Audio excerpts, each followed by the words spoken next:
तुका म्हणे माझ हेची सर्व सुख तुका म्हणे माझ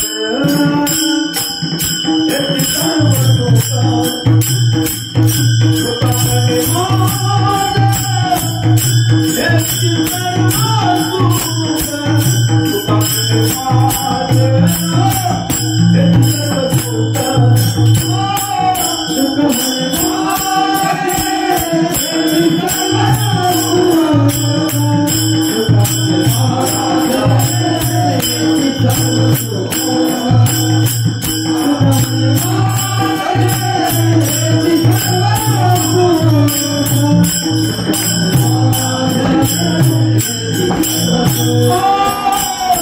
तुका म्हणे माझ हेची सर्व सुख तुका म्हणे माझ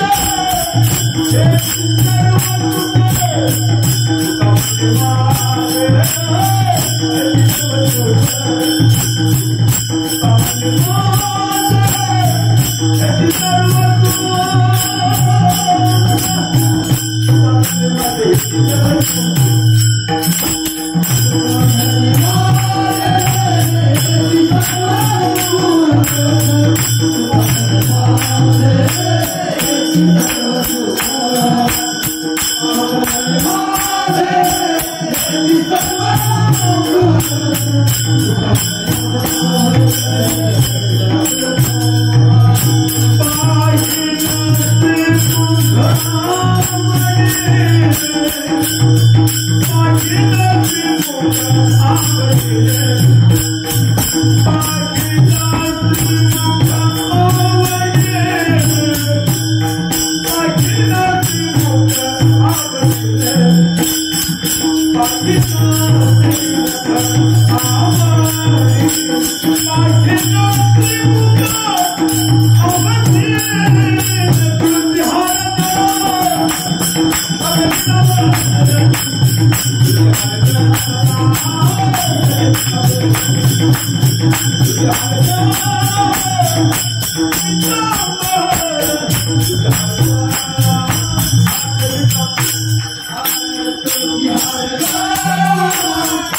सदा नाम घोष परहार सदा नाम घोष परहार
सदा नाम घोष करो हरि कथा, सदा नाम घोष करो हरि कथा, तेने सदा चित्ता समाधान, सर्व सुख झालो सर्व अलंकार, आनंदे निर्भर डुलत असो वैसा कोठे आठवची नाही, असो वैसा कोठे आठवची नाही, देत विदेही भोगदशा, सर्व सुख झालो सर्व अलंकार, आनंदे निर्भर डुलत असो.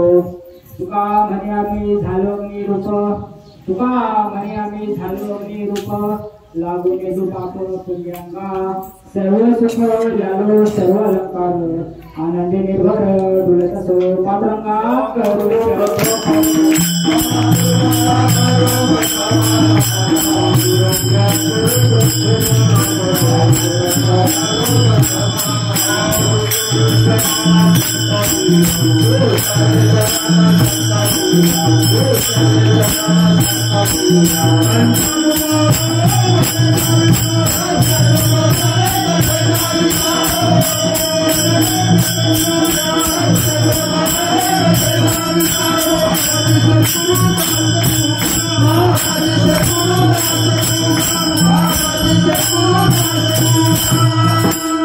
महायोगपीठे तटे भीमरक्षा पुरं पुंडरीकाय धातुं समागत तिष्ठन् समानन्दकण्डं भले पांडुरंग.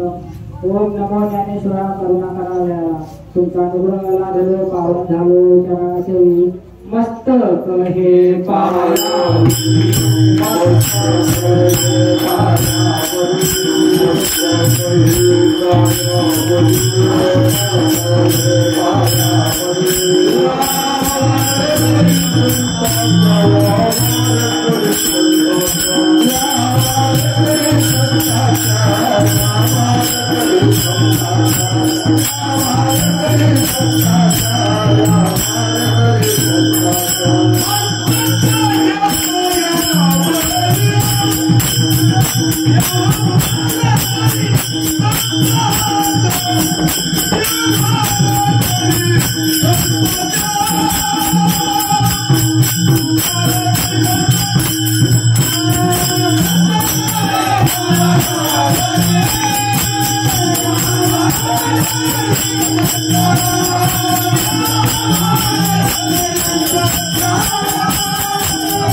सच्चिदानंद रूपाय विश्वपत्यादिहेतवे तापत्रयविनाशाय श्रीकृष्णाय नमः.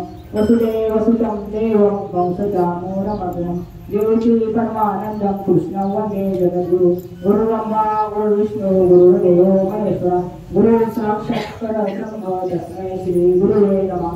ध्यानमूलं गुरुमूर्ति पूजामूलं गुरुपदं मंत्रमूलं गुरुवाक्य मोक्षमूलं गुरुकृपा. कर गुरुतो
गयासाजनी जन्मनामात झाला. गयाने सदा वास नामात केला.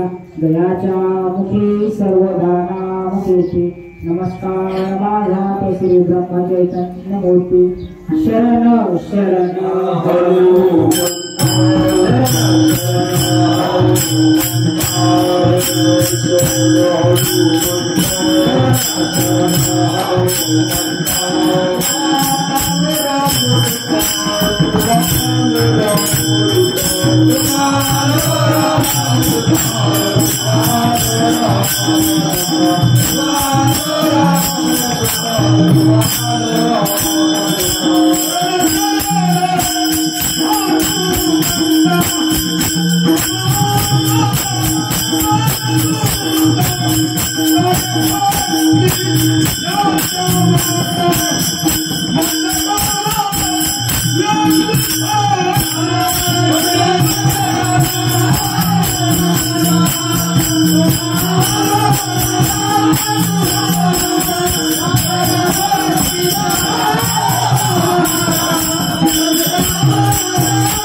सद्गुरु रामायणा पाहिजे ती सोळा जाणती मंडळी बसली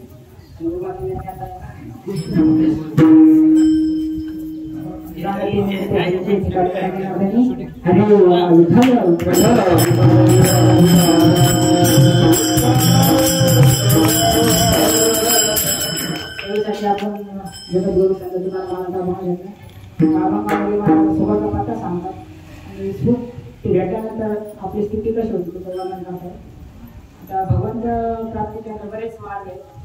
एक योगाचा मार्ग आहे, धर्म मार्ग आहे, ज्ञान मार्ग आहे, भक्ती मार्ग आहे. आता योगाचा आपल्या सामान्य जीवनाला शक्य नाही का प्रापंचिकमध्ये कारण की तहान लागेल, तहानाची खूप लागेल खावली आणि त्याच्यामध्ये योगामध्ये कसं एखादा ढोकावर तुला सुद्धा घेतली असती. पण योगाचं जे फळ ते फळ या भक्तिमार्गात सुद्धा तेच फळ अर्जुना समत्व चित्ताचे त्याचे नाम सार योग आहे. तेच भक्तिमार्ग सुद्धा तेच फळ ज्ञान मार्ग असतं पण त्याच्यामध्ये ज्ञानाचा अहंकार होते विकास क्षेत्र असते त्याच्यामध्ये अहंकार होते असं असते. मग महाराष्ट्रामध्ये अहंकारचा वारा गेलेला अहंकार लागून राहिले देव मात्र थोडासा सुद्धा अहंकार चालू त्यामुळे आता माऊली आपले एवढे ज्ञानी होते योगी होते पण भक्तीचं प्रेम आता महाराज म्हणते की ज्याला माऊलीने सांगितलं की ज्याला भगवंतांनी स्वर्ग पाहिजे स्वर्ग दिला, त्याला मुक्ती पाहिजे मुक्ती दिली, वैकुंठ दिलं. पण हे भक्ती प्रेम हे काय कोणाला दिलं नाही का. भक्ती प्रेम असू नेणवे आणि का पंडित वाचता ज्ञान ज्ञान आत्मनिष्ठ गाय जरी गाडी जीवन मुक्त तरी भक्ती सुख जोडू लागत नाही. मग आता येतं माऊली नामदेव महाराजांकडे घेतली का म्हणजे आमच्यासोबत तीर्थयात्रेला जाऊ म्हणजे आपण आता मग ते गेलं राजा सांगताचे तर नामदेव महाराज म्हणाला पांडव मास दुःख बसते म्हणजे मी कसं येऊ म्हणजे नाही का ते झाला माऊली म्हणजे आता तुम्ही पांडवांना सांगलं तर येता ना म्हणलं तर माझा न्याय करा म्हणून पांडवांनी सांगितलं माऊलीची आज्ञा म्हणलं विनंती केली माऊली पांडवांना तिथे जाऊ आणि आता मग नंतर जाऊ ते जायला निघाला. संत तीर्थयात्रा करतात त्याचे दोन कारण असतात संत तीर्थयात्रा करायची. एक म्हणजे आपल्यासाठी आणि दुसरं म्हणजे तीर्थासाठी. आता आपल्यासाठी म्हणजे आता तिथे वडील जे जे करतील त्या नाम धर्म ठेवली त्याची अनुष्ठिती सामान्य आपण ते निघेल म्हणून आपण चालू आपण करताय म्हणून नाम दिलं करताय. आपल्याकडून जे पाप झालेला असत नाही का समजा त्याच्यामध्ये आता 3 प्रकार घालतात आपल्या वाड्यामध्ये एक काळीक वाटीक आणि मानसिक. आपल्या समजा अंगाने समजा दुसऱ्याला पिळा वगैरे दिली आपल्याकडून समजा झाली तर ते काळीक टाक नाही का राम माता वाटत झाली याचं पावलं पावलं वाटीक समजा आपल्या दुखाने कोणाचं अंतकरण दुखलं गेलं तर ते सुद्धा ते टपच येतं म्हणजे ज्ञानोबा म्हणतो आपण तुका म्हणजे पापी जाती संताप पुण्यवंत व्हायला देता जवळ खायला म्हणजे पुण्य बी होते पाप बी जाते. आणि एक मानसिक म्हणजे आपण एखाद्याला म्हणजे मनापासून वरती मग गोड बोलू आपण नाही का पण मनापासून एखाद्या आपल्याला वाटतं याचं वा वा पाहिजे रामकृष्ण वाईट वा तर मग मला मन संकल्पाची पापे न जाती क्षेत्राची बापे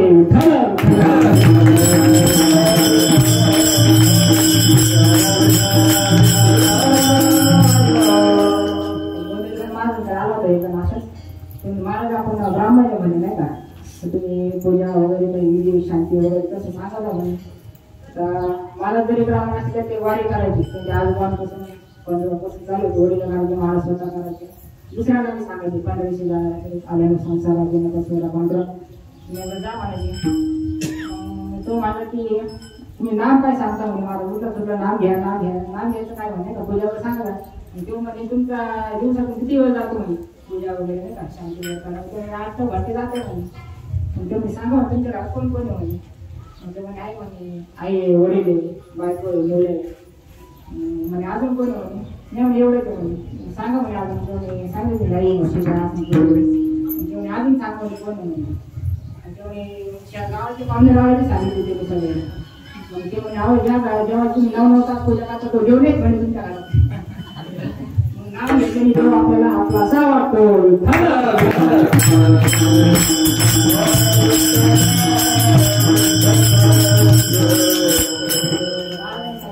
लोक या तपे केली तयारी संत काय खंडन करत कशाची पण त्या त्या युगानुसार ते साधन बरोबर आहे.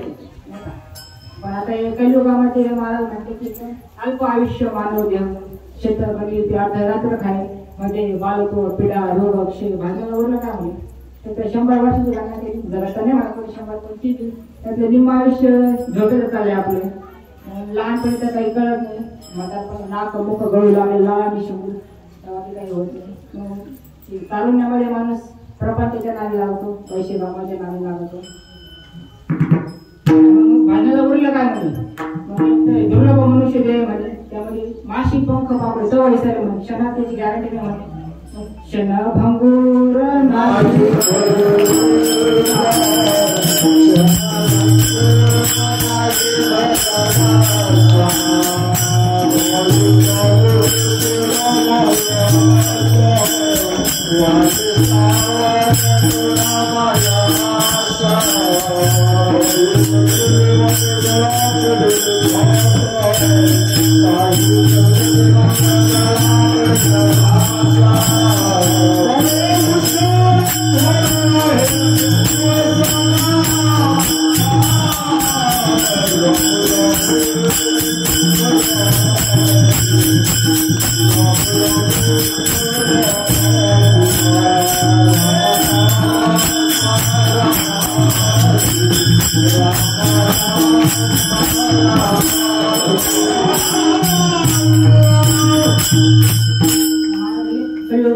अवघ्या वाटा झाल्याशी नगरे साधन उचित नगरे सर्वथा भक्ती पंथ भाऊ सगळ्यात सोपं साधन सांगितलं महाराजांनी कलियुगा माझी करावे कीर्तन नारायण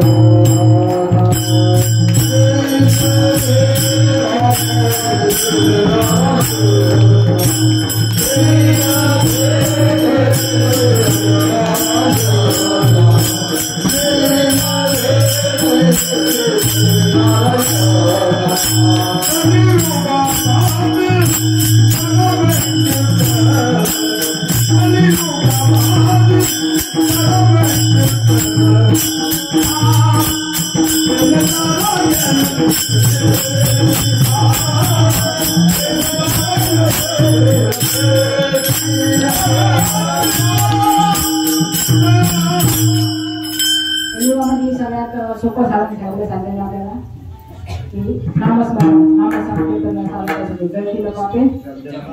एका जन्मात अनेक जन्मात माऊली तर येत नाहीत माझ्याला नाम जप यज्ञ तो परमा बांधून शके नामे पावन धर्म नाम परब्रह्म वेदार्थे म्हणून तुका म्हणे जपा मात्र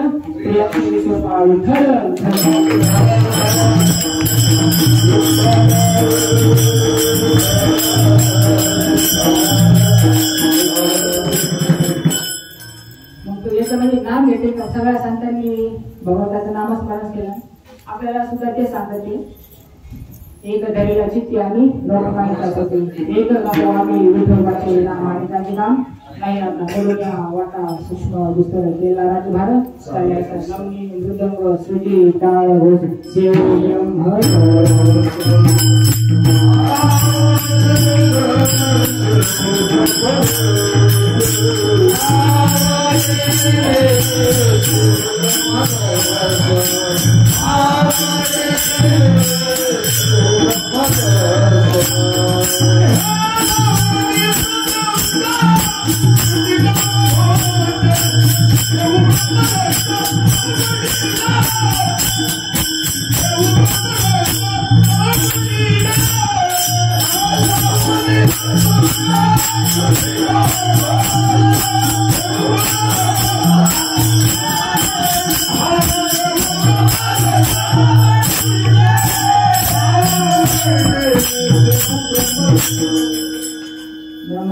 ब्रह्मरस घे काळा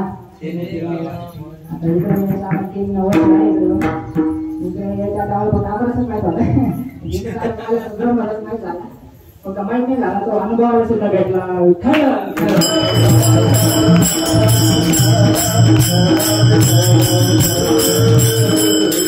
संतांनी आपल्याला नाम घ्यायचं सांगितलं ना पण नाम कशासाठी घ्यायचं त्याला फायदा काय फायद्याशिवाय आपण व्यवहार सुद्धा करत नाही त्याचा फायदा असा की महाराज प्रथम त्यांना सांगतात सदा नाम घोष करो हरि कथा सदा नाम घोष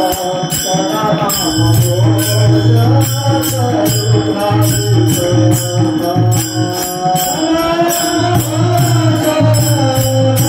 हरि कथा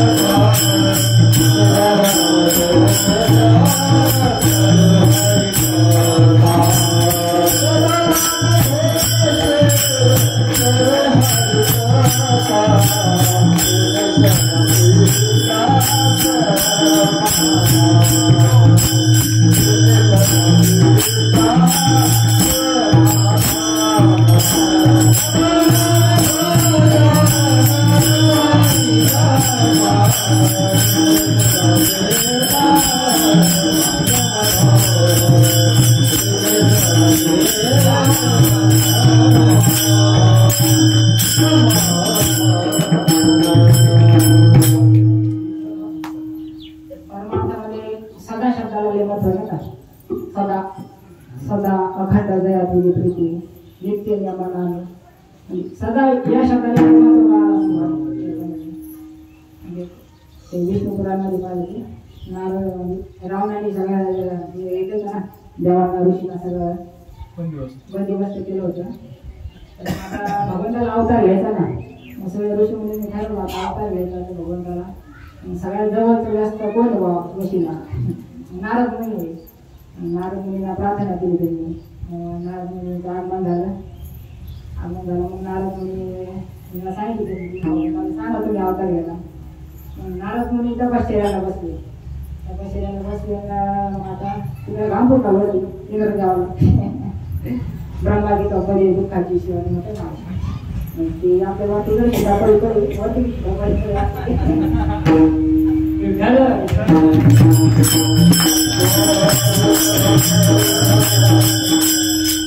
त्यांनी काम द्यावाला सांगितलं नाही का तुम्ही जाऊ तपश्चर्या भंगणार त्यांची नारद तपश्चर्या भंगण्याचा प्रयत्न केला नारद मुनी जागे झाले ते म्हणे आपले शाप वगैरे भेटतो आणि ते म्हणे इंद्रदेव सांगा मला इंद्र वगैरे काय नाही पाहिजे म्हणे फक्त भगवंताच्या अवतार घेऊन त्यासाठी माझी तपश्चर्या चालू नाही आणि तपश्चर्या वगैरे झाली त्यांची देव प्रसन्न झाले की अवतार घेतो म्हटलं त्यांना त्यानंतर त्याच्यातून बाहेर आले ते तपश्चर्यावरून मग त्यांना थोडा अभिमान उत्पन्न झाला की आपण काम द्यावं विजय मिळाला मग ते गेले नारायण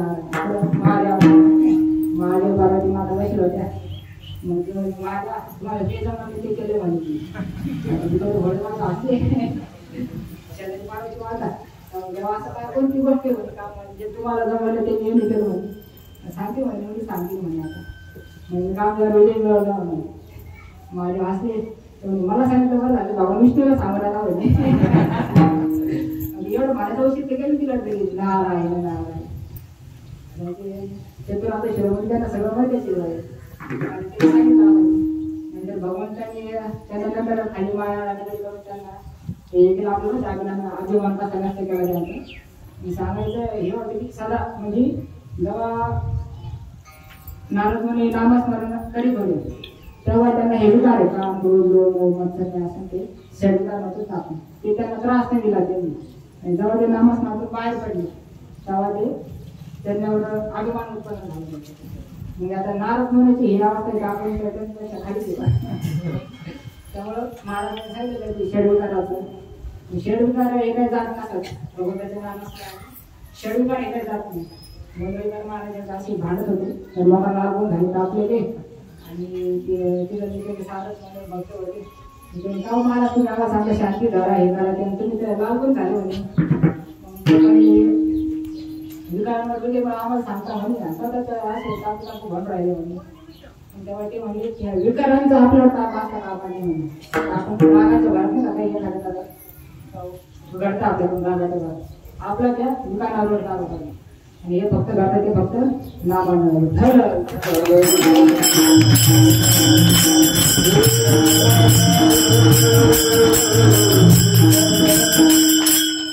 सदा नाम होत नाम चांगले चांगले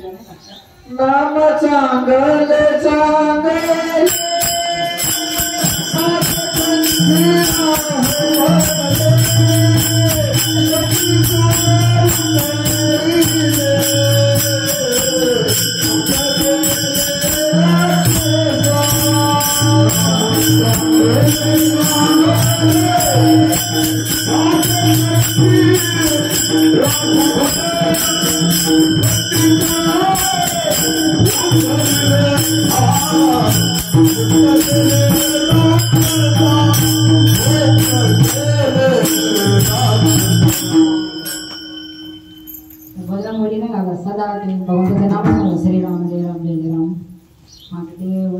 तरी त्याचं भजन चालूच ना, श्रीराम जय राम जय राम. अरे म्हणे तू माझं नाव सांगतो आता मी तर जवळ आहे ना म्हणजे आता तर नामस्मरण बंद करते भाऊ सांगायला लागले आता तरी बंद कर म्हटलं. मग ते महाराज ते म्हटले की गरमले म्हटले प्रभू श्याम की तुम्ही फक्त एवढी आयुष्यात वैकुंठाला घेऊन जाणार, तुमच्या नावाने सर्वत्र वैकुंठ केले असे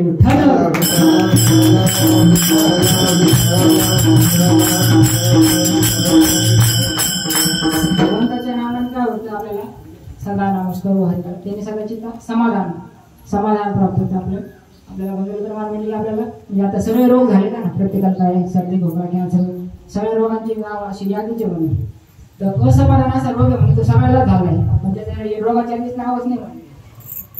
म्हणजे असं कोणता कसं शास्त्रज्ञ वगैरे निघाले त्यांनी मग शोध लावून राहिला आता पण समाधान असं काही भेटत आपण एखादी तीन हातात घेतली गोळात पोचली पण समाधान भेटत नाही तर ते संतांनी तो काही शोधून काढला.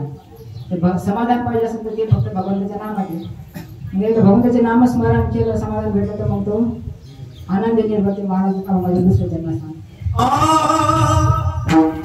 सर्व सुख द्यावे सर्व आनंद सर्व सुख द्यावे सर्व आनंद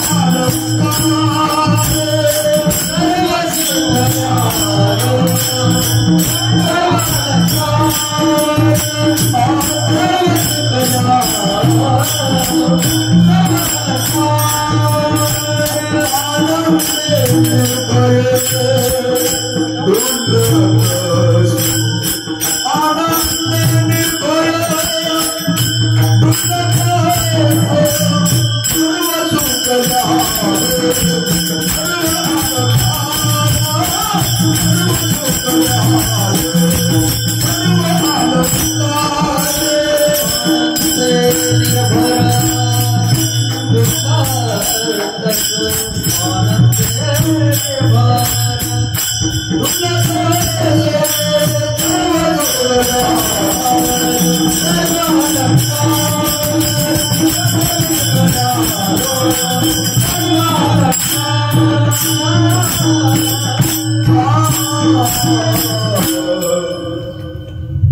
महाराज इथं सुख नाही म्हणलं फक्त सर्व सुख म्हणते महाराज. सर्व सुखाचे आधार बाप सर्व सुखाचे आधार म्हणे नरादी सोनार ते सुख म्हणजे आपली व्याख्या आपण आधी पहिले व्यवहारातल्या सुखाची व्याख्या करू आणि आपण सांगताच्या सुखाची व्याख्या करू. व्यवहारातलं आपल्याला सुख म्हणजे कसं वाटतं की समजा मला असं वाटतं की पैसे भेटल्यावर सुख होईल, बंगला बांधल्यावर सुख होईल, गाडी घेतली होईल, मला वाटतं लग्न झाल्यावर होईल, आमच्यासाठी वाटतं याच्यातून बाहेर पडल्यावर होईल.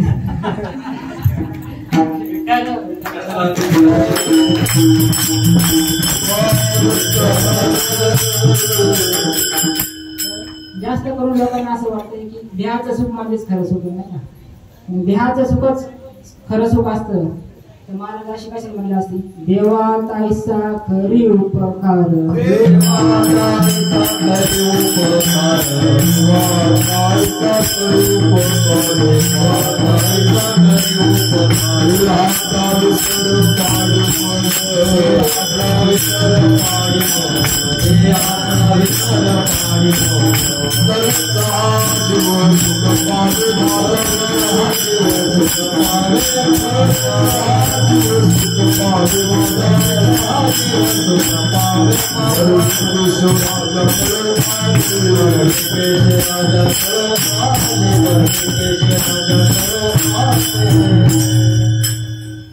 तरीच शब्द तरीच म्हणजे याच्या वाचून तुम्ही दुसरे किती का प्रयत्न करा, याच्या वाचून दुसरे किती का प्रयत्न करा तुम्हाला सुख नाही भेटणार. देहाचा विचार कसं पाहिजे तर आपल्याला मग झोपेत पडत नाही का. देहाचा विचार आपल्याला समजा रस्त्याने खेळत जातात समजा मानसिक वगैरे त्यांना देहाचा विचार पडलेला असतो नाही ना, ते सुख भेटत नाही ना. देहाचा विचार पडावा पण तो भगवंताच्या नामस्मरणावर पडावा. हे आपण दिलं म्हणजे सगळे नाचत नाचू आपल्याला देहाचा विचारच पडलेला आहे ना. मग आता मला म्हणजे देहाचा विचार आता ही आपली जी व्याख्या झाली समजा सार्वजनिक देहाच्या सुखातच सर्व सुखी. पण माऊली म्हणतात की माऊली सुखाची व्याख्या सांगतात की किंबहुना असं होय जीव आत्म्याची आहे ते जे होईल सुख जेव्हा जीवाची शिवाशी भेट होईल नाही का मग आत्मलाभासारखं दुसरं सुख नाहीये. आत्मसुख घ्या रे उघडा ज्ञान दृष्टी उगाच चावटी करू नका काय तुम्ही संत संगतीचा द्वारा उघडले विठ्ठल.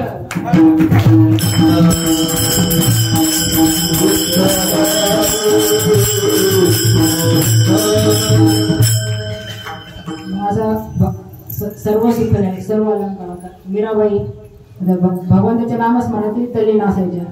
लहानपणीच पासूनच त्यांना भगवान श्रीकृष्णाची उपासना करायची त्या. किंवा आता मोठे झाले मग ते म्हणे लग्न करायचं, पण आता लग्न करायचं म्हणले तर मग ते आता म्हणे मी भगवान श्रीकृष्ण मनापासून वरले म्हणे त्यांना नाही का, मी काही लग्न वगैरे करणार नाही म्हणजे श्रीकृष्णाला सोडून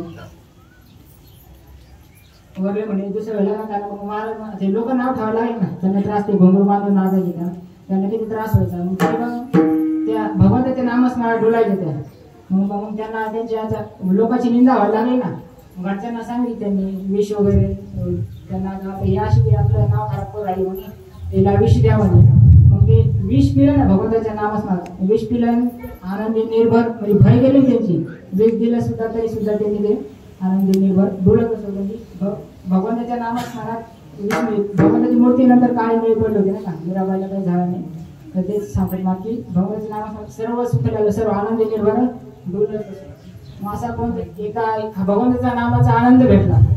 मग महाराजांना तिसऱ्याच्या कसा देहीचं विधेयी द्यावर असोयशा कोठे आठवची नाही, असोयशा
सद्गुरु कृपा आहे. वस्तुशिवाय समाधान विठ्ठल.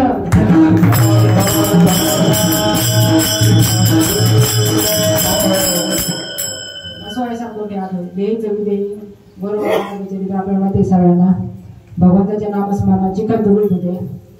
आणि असं म्हणे मुलावर लक्ष ठेवा म्हणे, येते म्हणे बाजारातून लक्ष ठेवा म्हणे. आता हे यांच्या अवस्थेमध्ये चिखलातच चिखल तुडत होते.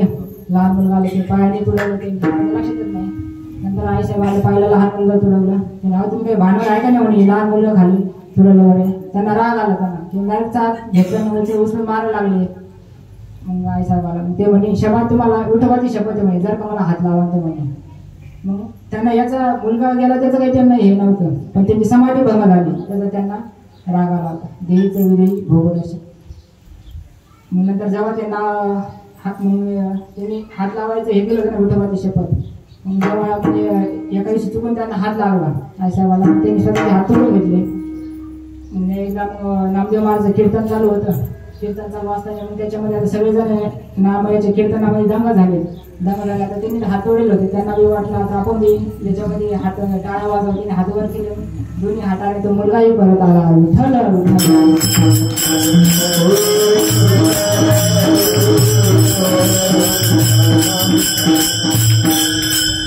भगवंताच्या नावाचा आपले रूप म्हणजे ते भगवंत सुरत बघायला आग्नेरूप म्हणजे ब्रह्मरूप. तर एखादा ब्रह्मरूप झाला हे ओळखायचं कसं नाही. त्याच्यामध्ये त्याचे दोन हे असतात. सगळ्यात पहिले तर त्याची मरणाची भीती गेलेली असते. आणि ब्रह्मरूप होण्यामध्ये मरणाची साधूची मरणाची भीती गेलेली असते. अवयव सगळ्यात पहिलं लक्षण सांगितलं त्यांनी. त्याची मरणाची भीती गेलेली असते. मरणाची भीती ते आम्ही येत होतो मोटरसायकलवर. एक जण त्याचं काही झाला असेल म्हणणार तो रागाला हायवेला पाणी घालून बसला तो उठा ना तो. मग आता त्याची सुद्धा मरणाची तेवढा टाइम पुरतं मरणाची भीती गेली सोडली त्याची. पण आता मग आता साधूला मग ते त्याला काय शेवटी अभय प्राप्त झालाच होता. त्याला काय साधू म्हणा. आपण साधू म्हणजे अजून एक गुण असतो तो म्हणजे ज्ञानी असतो साधू नाही का. तर आपण ज्ञानी कोणाला बी ज्ञानी म्हणतो सांगा नाही का. एखादी ज्ञानश्री पाठ केली, भागवत पाठ केलं, गीता पाठ केली, सगळं मालिका पाठ, भजना पाठ सगळे.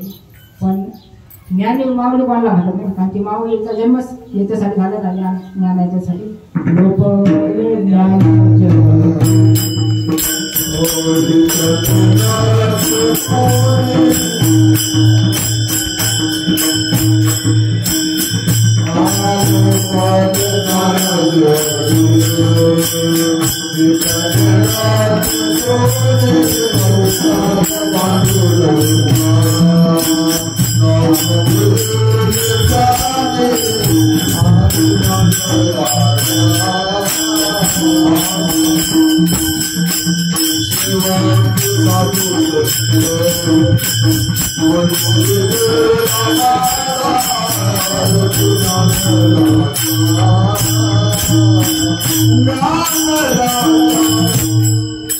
माऊली आता ज्ञानी माणसाची काय व्याख्या सांगितली. समस्त श्री वासुदेव ऐसा प्रतिके रसाचा उतला भाव म्हणून भक्ता माझे राव आणि ज्ञानी तोच शब्द आलाय शेवटी. म्हणजे तोच म्हणजे ज्याला यथार्थ भगवंताच्या स्वरूपाचं दर्शन झालं नाही का.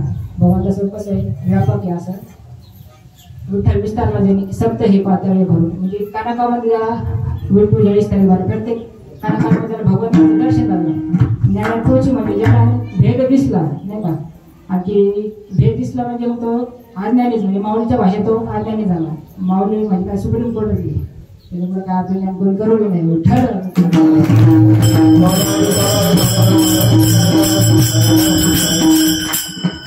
साधूला भेद दिसत नसतं ना. ते म्हणले ना जैसा अंधकाराची वाणी सूर्याने देखील सोपली अमृत नायक एकाने विरुद्ध पाहतात. सूर्य जन्मत गेला अंधारात पाहिला तर अंधाराची त्याची कधी गाठ पडत नाही. तसं अमृताला जसं मरण माहित नाही. चंद्राला जसं 10 माहित नाही तसं ज्ञानी माणसाला भेद माहित नाही. विष्णुमय जग वैष्णवाचा धर्म भेदा भेद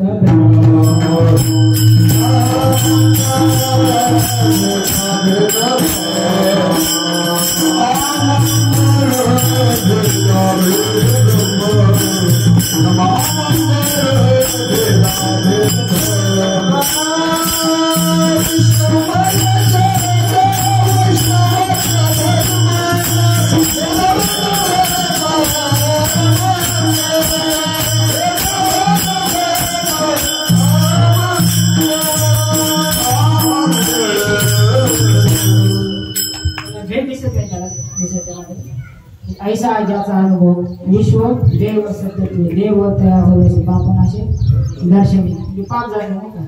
तुका म्हणे भेदाभेद गेला वाद त्याला भेद दिसत नाही. असं जो कोणी महात्मा आहे का म्हणजे त्याला तुका म्हणे का मरणाची सरे उत्तम कीर्तिमान मग तो कीर्तिरूपाने मान बोलत आता संत भाऊने मी सांगत संत कुठं जात नसता म्हणजे संतांचं खरं कार्य त्यांनी देह ठाल्यावर चालू होत असतं. हे आता आमचा इतके भाऊ आल्यासोबत भाऊ आहे तो पहिले पबजी खेळायचा 10-12 घंटे खेळायचा. आम्हाला तर होतो हा पबजी होतो या त्याला म्हणलं मग मोबाईल घ्या म्हटलं त्याच्यावाले म्हणजे काका मोबाईल घेऊन टाका म्हणतो जास्तच आहारी चाललाय म्हणलं त्याच्या मोबाईल घेऊन घेतला आम्ही दत्त त्याला त्याचं आणि भाऊ तो जेवलाच नाही ना जेवलाच नाही. नंतर त्या देऊन टाकलं मोबाईल वापर दिला तू खेळणं चालूच होतं. तर भाऊनी सांगितलं गोंधळेकर महाराजांचं चरित्र ऐका म्हणे. मग मी ऐकलं होतं युट्यूब आहे निलेश महाराजांचं ते जे प्रवचन आहे त्याचं प्रवचन आहे पुढे ते 20-20 मिनिटचे भाग 60 भाग आहे त्याचे. मग त्याला म्हणलं तो चरित्र आहे गोंधळेकर महाराजांचं मग ते आधी महाभारत पाहिलं होतं तर मग काही युद्ध बिद्ध असं तर सांग म्हणे हे प्रवचन पण ऐकेल म्हणे एखाद्या साठ भागे ना 60 ना पाहिजे फक्त एकच ऐक म्हणलं नाही का कोणी आता इथे हो म्हणे काय म्हटलं पाय ऐकत म्हणे 8-10 दिवसांनी त्याला डबल विचारलं नाही का अरे ऐकलं का मला ऐकलं ना तो म्हणजे 10-12 भाग झाले म्हणे नाही का नंतर त्यांनी पूर्ण तरीच ऐकलं मला तो जो 10-12 घंटे हे करायचा ना तो पबजी खेळायचा तो नंतर 10 घंटे नामस्मरण करायला ऑनलाईन मशीन एक मनी असं हे दिसते डिजिटल मशीन आलं दिसते किती मशीन झाले एका दिवसात श्रीराम जय राम जय राम म्हणलं का एक पण नाही श्रीराम जय राम जय राम तसे 30,000 त्यांनी एका दिवसात कंप्लीट केलं संत पुढे महाराज जिथे नाम आहे तिथे माझा प्राण आहे आणि ही अनुभूती आली महाराज मग असे जे कोणी महात्मे असतात ज्यांना भगवंताच्या यथार्थ व्यापक स्वरूपाचं दर्शन झालं ज्यांना भेद दिसत नाही मग त्यांच्या ठिकाणी पाप वगैरे काही पाप ताप दैन्य जाय उठा होती झाल्या बेटी हरिदासांची हरिदास म्हणजे हरियाचा दास म्हणजे ते हरिदास ऐसे बोलणारे अनेकाचे आणि दान डोळाला मारला आम्हाला आम्ही ते संसाराच्या तापे तापलो द्यावा तापलो काय तर आम्ही भागूनच निघालो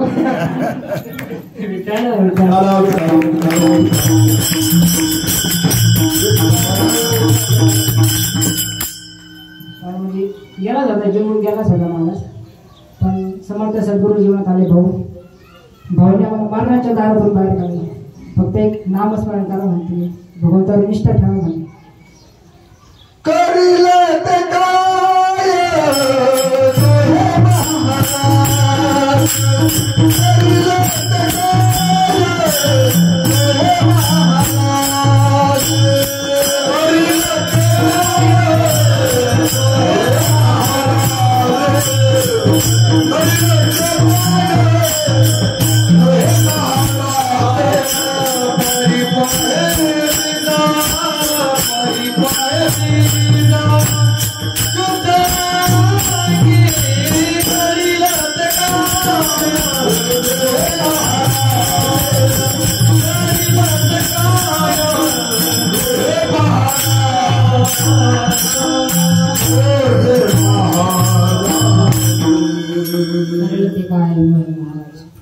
म्हणजे तसं आपलं समर्थ भावावड असे संत भेटे म्हटले ना महाराज तसं आपल्याला पुरं पुण्य बी नव्हतं काही तसं आमच्याकडे रामकृष्ण केलं बी नव्हतं म्हणजे आता हे लहान मुलं पाहिलं का नाही का म्हणजे ज्यांचे गर्भापासूनच आई रामकृष्ण हरी करत असतील तर महाराष्ट्राने योगभ्रष्ट म्हणले नाही का योगभ्रष्ट तर ज्या अर्थी आमच्या मुखातून 30 वर्ष काही निघाला नाही देवधर्माचे या अर्थी समजत आमचं काय गुरु म्हणजे असं ते फक्त समर्थ सद्गुरूंना दया आली महाराज बुडते हे जग न देखवे हे तो कळवाला म्हणून सद्गुरू जीवनात आले महाराज मग त्रिविध तापाची झाली गोळ देखील वैष्णवांची भाऊ म्हणजे आता नसतं फोनवर असं फोन येतो कॉल कसं नाव बी वाचतो वेगळाच आनंद होते असं नाही का म्हणजे ना गुरु हा सुखाचा सागर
अनुग्रह घेतला आणि भगवंत प्राप्ती हवामान नव्हता घेतला ते म्हणतात आता मरणाचे ज्या मला आता माळ घाला म्हणून त्याच्यासाठी घेतला होता माळ घातली वाटत नाही आज काही देवाची प्राप्ती व्हावं ते समर्थ सद्गुरू जीवनात आले म्हटलं अजून काय कारण की देव ते सर्व द्यायचं ना म्हणजे आज आपल्या सगळ्याला पंढरपूरला जायची ओढ लागेल मग असं झालं कधी पंढरपूर रिटर्न जाऊन भाऊचं दर्शन घेईल एखाद्याशी असे ब्रह्मनिष्ठ महात्मे आपल्या जीवनात आले सगळ्यांच्या जीवनात ब्रह्मनिष्ठ महात्मे भेटणं सांगायचं सोपं आहे सांगा.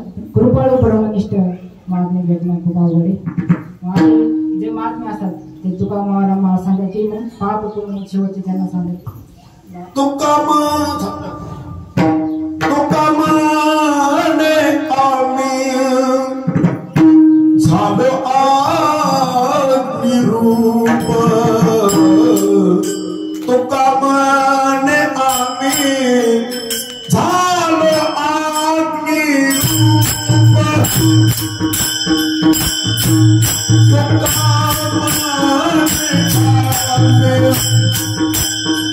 तुका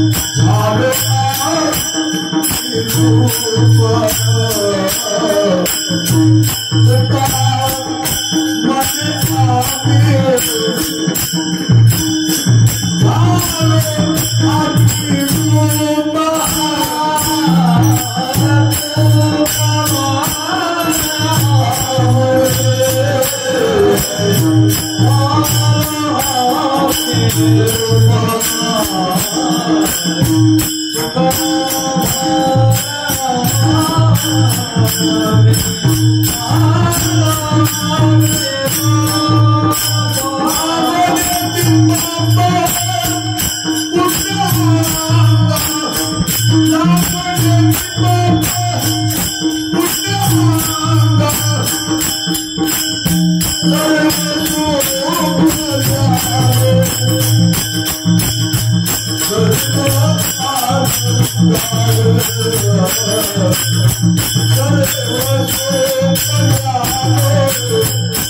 किंबहुना तुमचे केले धर्म कीर्तन सिद्धिलेले इथे माझे तेवढे पाहिजे झालेली सेवा प्रभू तुम्ही महिषाच्या मूर्ती तुमच्या सर्वांच्या चरणी बजरंगबलीच्या चरणी आणि ती बजरंगबली आमचं कुलदैवत आमचे पुढे हनुमंत आमचे मुख्य दैवत त्यावेळेला आमचा परमार्थ सिद्धीते न पवे सर्वत साई आम्हा हनुमंत आराध्य दैवत श्री रघुनाथ श्री गुरु श्री राम समर्थ काय होणे ज्ञानेश्वर माऊली महाराज माऊली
तुकाराम माऊली पंढरीनाथ भगवान की जय.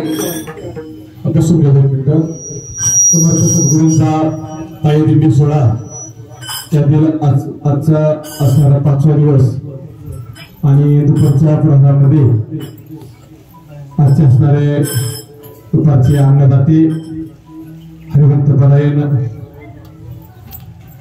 अंकुश शंकर कदम आपले वेठीकर साहेबांची व्याही यांच्याकडे आपण दरवर्षीप्रमाणे याही वर्षी कारण सर्व कुटुंब नामधारक आहे आणि दुपारचा असणारे विश्रांती दुपारचं